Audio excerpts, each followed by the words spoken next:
Hi. I'm really tired.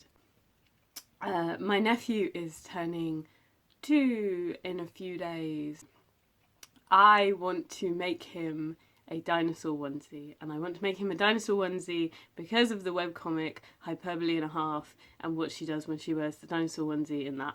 So, I have this pattern. It is Simplicity 2506. Sorry, it's mirrored. I'm not smart enough to read backwards today. This one here.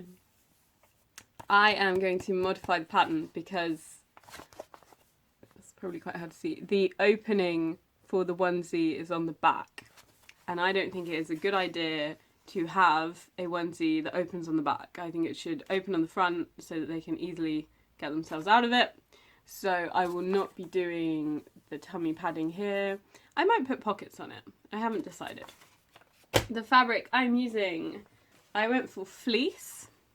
I got my fleece from a site called Fabric Giant. I think it's fabricgiant.co.uk, and it was really affordable. I think it was £2 a metre. The invoice has just fallen out of it. Ooh, discount code.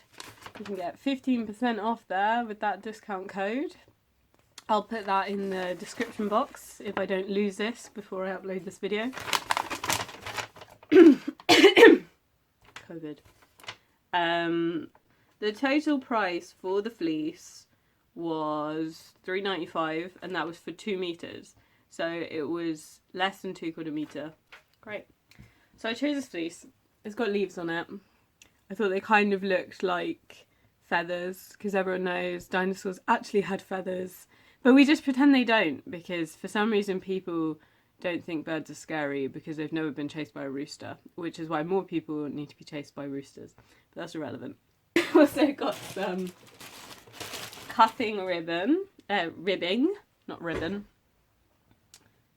So this is cotton jersey ribbing, so it's got like a stretch on it, and it's designed specifically for cuffs. So I'm just going to do bottom cuffs as well on it. That was from eBay, and that was ½ meter for £5.99. So the total cost of this build so far is... I've completely forgotten how to do maths. Oh my god. Total cost so far, unless my maths is really, really bad, which it might be because I can't concentrate this morning. The total cost so far is £12.91, which I think is pretty reasonable for something that's going to be handmade. Fabric is really expensive in this country. I'm really glad I was able to get this for £2 a meter. So yeah, first step is working out which pattern pieces we need and cutting them out, which is always fun. It's like folding maps. So I'll show you a bit of that. When you open up your pattern booklet thing, you'll have the instructions like this, and they have all the views here. I'm doing view C because that's the dinosaur. And then if you look here, it tells you all the pieces that you need to cut out. So what I recommend you do first is you go through and you write down all of the pieces you need. There's lots of pieces here that have C next to them that I'm not doing because they are for the little booty things. Booty. And I'm not doing them. So I only have these ones. Then we open up this little nightmare.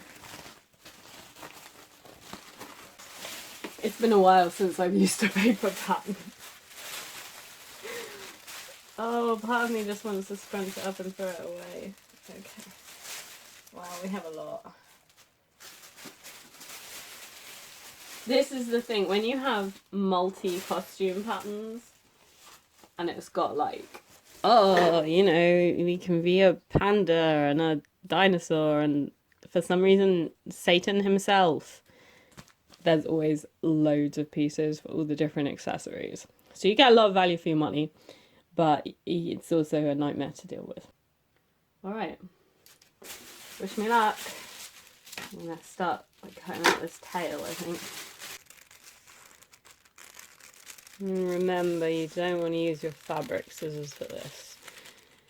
You need a pair of scissors that you just use for paper. I have, I think, 13 pairs of scissors. I have a lot of scissors because I'm always putting them down and forgetting where I put them. So I'm going to get my fabric now and cut those out. But I think what I'm going to do for the fins, I might cut out extra fins and have fins going all the way up the back because the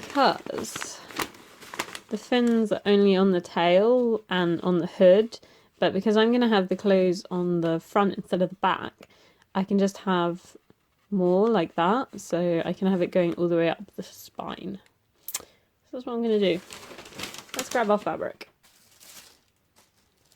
Let's get pinning.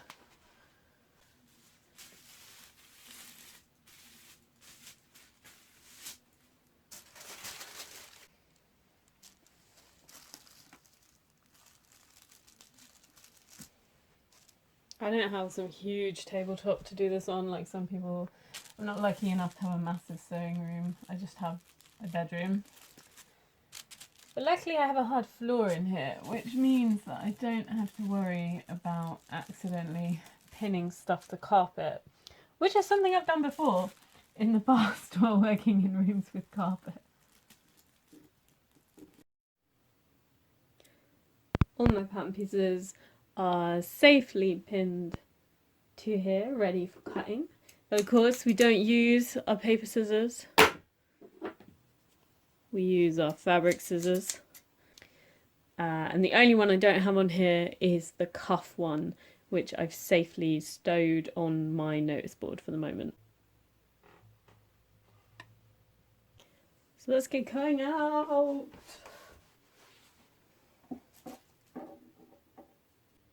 Everything's cut out now from the green and the purple for my fins, and I've also got interfacing fin sections to help them stay rigid and upright. And also I found this yellow polycotton lying around and I have enough to make a lining out of it, so I've decided that I'm going to make a lining out of it. So for that I'm going to cut the hood, the front and back torso pieces, torso leg pieces, romper bits, whatever, and the sleeve out of that as well, so that I can make one that's the same, that's the lining. So I've got my pieces and I've got my main pieces in lining as well. What I am going to do is start construction following the instructions, but only with the lining pieces. So I'm going to take the lining pieces and I'm going to put them together. And the other thing I am going to do that is different is, you see we have a jumpsuit front and our jumpsuit back. On the jumpsuit back, I will be sewing all of the back seam. So where before it would have been Velcro, now it's going to be all seam. Warning, do not sew the leg seams front to front, back to back. For this section, literally just sew on the back lining.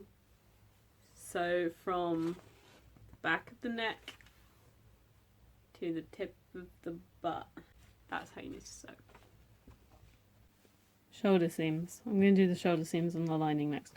These are the two front pieces. Now I'm taking the back piece and laying it over like this, matching up the little doodaddy triangles. So matching those up together. And then I'm going to sew here and on the other side, sew along here. I don't have footage of it because I ran out of memory, but I finished the lining and I will explain to you what I've done different. So number one is I've attached the hood to the lining because I wanted the hood to be part of the onesie rather than a separate thing. I want it as an all-in-one. That's kind of the whole point of it for me. So the hood is different. It's inside out because this is how it's going to go into the outer shell. So when it's connected to the outer shell, all you'll see is this smooth bit at the inside with the smooth seams. So yeah, the front is open. It's joined about 9 centimeters from the crotchy gussety area. And the legs are now sewn together and the arms are sewn on as well. Now I've got the lining done, now I can start on the outer shell. These are the frills or the spikes, whatever you want to call them, that are going to go down the back of the spine. I've sewn some together already. On the pattern it says to do them wrong side together and turn them inside out, but I didn't want that look. I actually quite like the look of using blanket stitch all around them. I think it gives it like a nice handmade crafty look, so that's how I'm doing it. So to do that, you just take your fleece piece, put your interfacing inside. You might need to trim it up if it's a bit uneven in places, and then put the other fleece just on top, and then we just sew around this outer edge. Next is the tail piece, and I wanted to make it a little bit puffy because I've got this old batting lying around, so I want to find ways to use it. So I'm just going to cut 2 layers of this. Here's one already. And that'll go inside the tail and help give it some volume.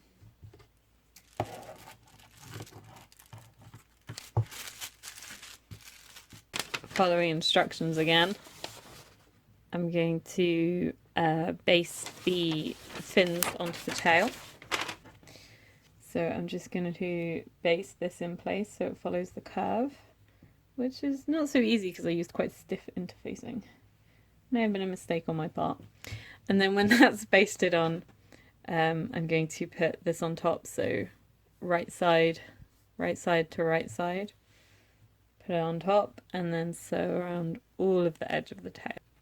To make it easier to follow the curve, actually, what I'm going to do is clip some notches into the interfacing here, and then that should help it follow the curve of this line.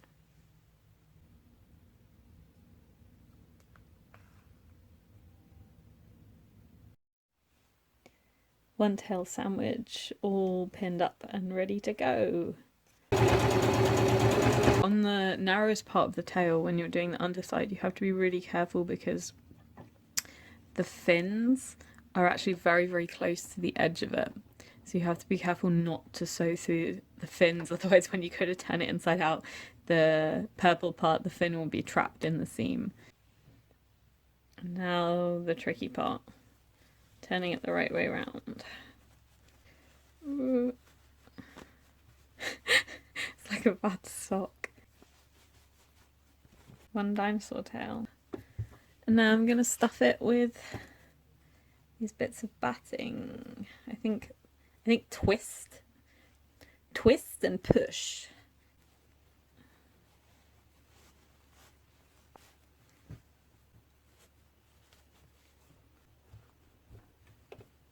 I'm gonna bash this around a bit until it looks in a way I'm happy with. Decided I'm not going to do pockets. I talked briefly about doing pockets, but I'm not going to do pockets.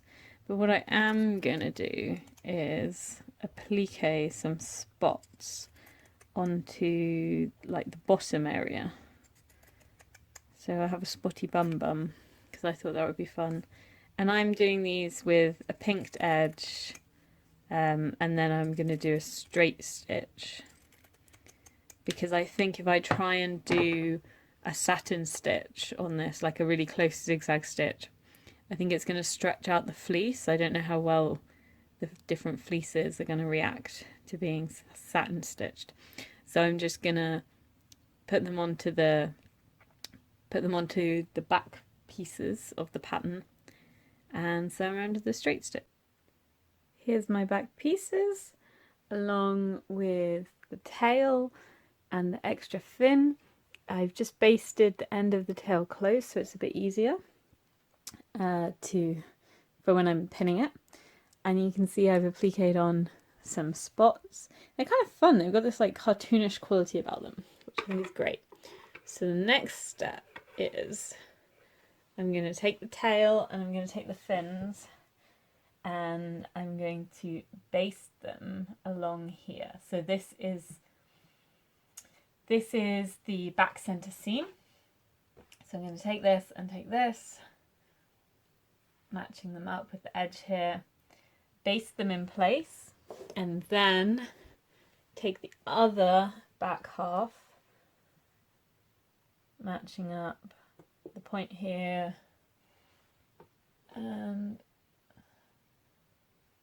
a bit up there, and then sew along this line like that.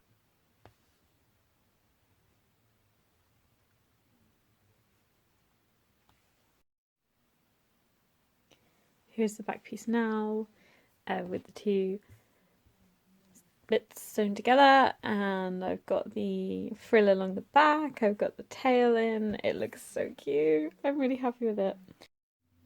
From here I'm pretty much going to follow the instructions, but one thing I'm doing differently is, as you see on the lining, I did this.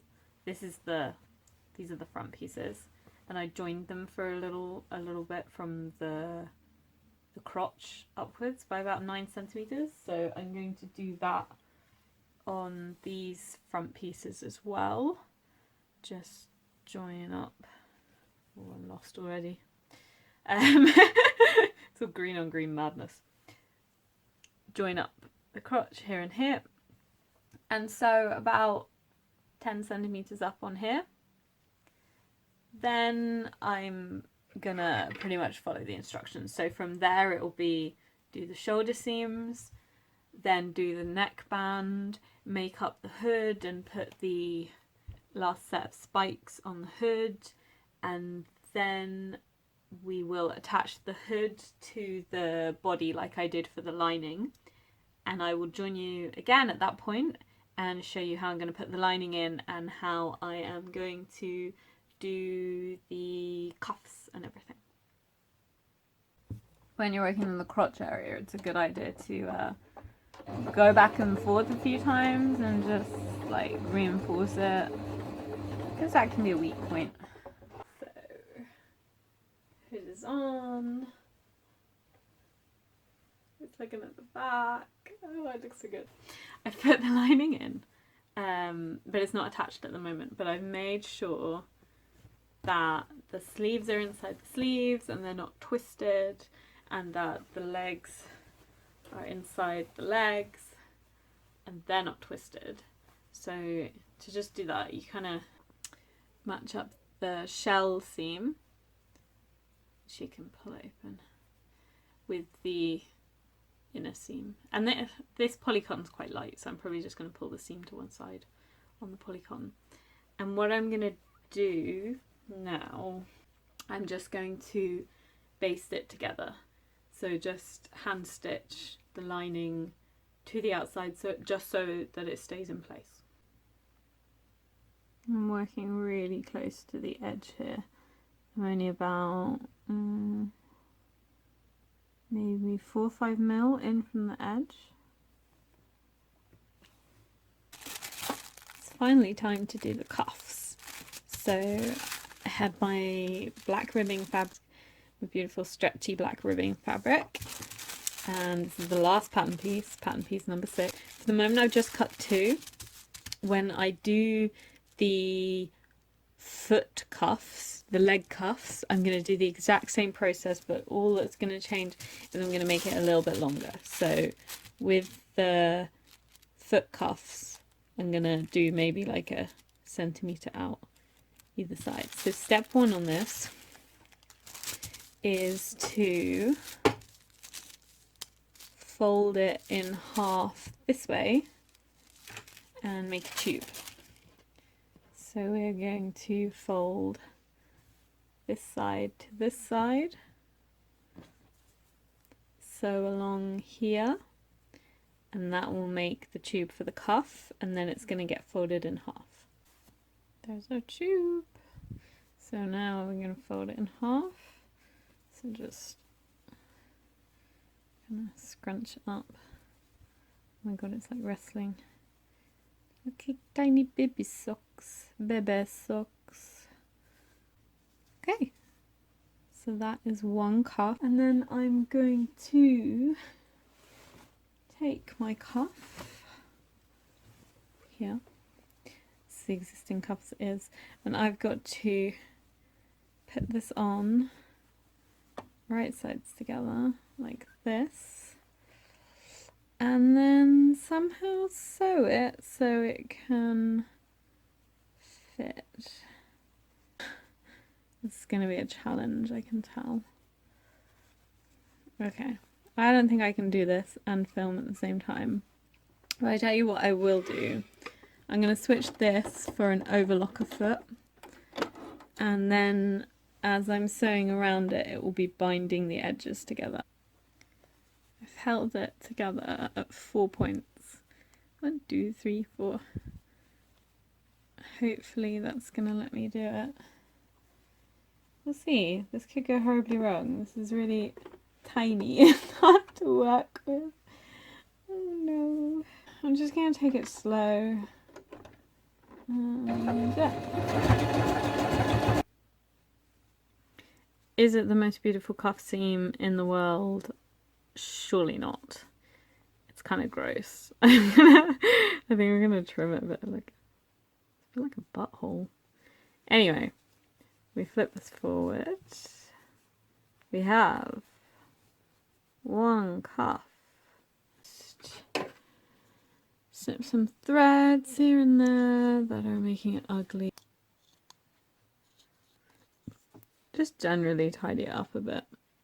But all in all, I'm pretty happy with that. So I've got 3 more to do. Today I woke up and it snowed. And I haven't finished this yet. So I've done the cuffs, including the foot cuffs. They're done here and here. Top cuffs all done. So the next stage is to do the fixing. Now on the original pattern, it suggests using Velcro. I hate working with Velcro. I never feel like I'm sewing it on right. The thread gets hooked on it, and I just think it's horrible to work with. So I'm going to do a zip, and I have a choice of zips. I've got this purple one that's 30 centimeters, so it's not quite long enough. And then I've got this black one, so that would match the cuffs, and that one's 40 centimeters, which I think is just too long. I think it's better to go too short, because with the 40 centimeter one, I'd be hooking it round the gusset area, the crotch area, and I think that could be really uncomfortable. So I think I'm going to go for the purple one. And the first step is I'm going to line up the lining and the outer edge so that the raw edge of the lining is tucked inside like that. And I'm just going to tack that in place, base that in place, so that that's nice and hidden and that's all nice and neat. The edges are tacked, so we've got the lining tacked to the shell. And now I've pinned the zip on. It's been a really long time since I've sewed a zip on a garment rather than like on a cushion cover. So hopefully I'm going to be able to do this. Zip is in.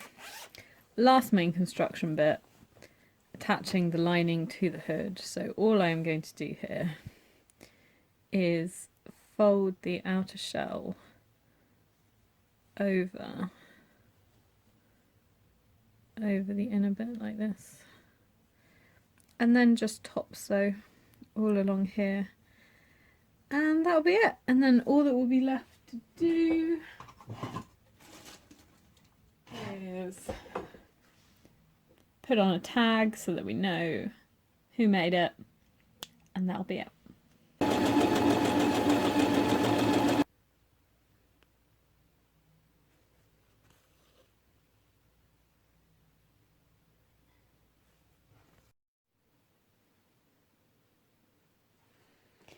Here it is finished. We've got the tail in the back, we've got the spotty bottom, we've got the hood. Sorry, it's quite hard to show you standing up. So, all of the pattern modifications I made to this. Well, number one, big one, front closure instead of back closure. Then, using a zip for the closure rather than Velcro. Having it lined so that you've not got cheap costume fabric, or in this case fleece, against the child's skin. Having cuffs on the bottom of the feet so that it's cuffed to match the sleeves. Adding applique spots to the back. Maybe I should have padded the tail a bit more, I don't know. But I'm pretty pleased with how it's come out. I've not done any garment making for quite a long time, so it was a bit of a challenge, especially following someone else's pattern, because the last garment making I did, I was drafting my own patterns and just kind of making it up as I went along. So I'm really pleased with how this has turned out. So thanks for watching, and I hope you enjoyed following me on this journey.